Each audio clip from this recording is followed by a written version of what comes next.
Hello, my name is James Hills. I work at the Tasmanian Institute of Agriculture, and we're out here standing on our research farm, the Elliott research farm, where we have our dairy cows, and here on this particular farm we have about 40% of it that's irrigated.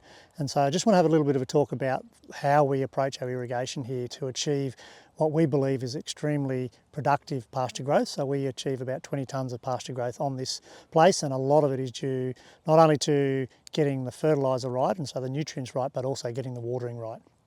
So some of the key things that we need to take into account is starting up our irrigation right at the beginning of the season. So often what happens is that people will start to see that the season is moving from winter into spring, and then they'll delay the start of their applications too late and therefore end up in a situation where they're underwatering or they're never able to catch up again. So what we do is we track the amount of evapotranspiration that is occurring and the amount of rainfall. So evapotranspiration is the amount of water that is being lost from the ground through the plants and through evaporation, and then the rainfall obviously is replacing what is being lost. So when we get to the point where the amount of evaporation exceeds the amount of rainfall, then that's when we've really got to be ready to start irrigating.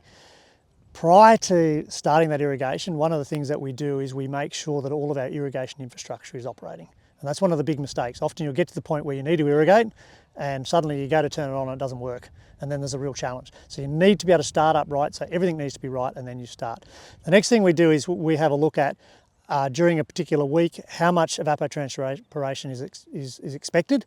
And so we'll look at the Bureau of Meteorology data to say how much is expected, and then we'll start to look at how we schedule the application of irrigation to meet that amount of evapotranspiration that's occurring during that week. And then we have a whole heap of soil moisture probes in. And those soil moisture probes are telling us what is happening to that moisture in the ground, not just what we expect, but what is happening. And so we monitor that every week to make sure that we're not allowing our soil moisture to dry down and empty below what we call about 40 centimetres, which is our root zone, 30 to 40 centimetres. So we make sure that we're continuing to replace what is being used, so that we never allow the soil moisture to draw down too low. We want to keep our soil moisture in what we call the readily available zone. And we know that here in these soils we can hold about 24 millimetres of water in that root zone. So we make sure that as we apply our water, we apply about 11 mils every time, and we do that every 2 or 3 days depending on how much evapotranspiration there is. And we're just making sure we're continuing to fill up our bucket, our 24 millimetres of readily available water, and then allowing that to draw down to about halfway and then filling it again. And so that's the program that we use, and we've shown that by doing that we can achieve really high pasture growth rates on our farm.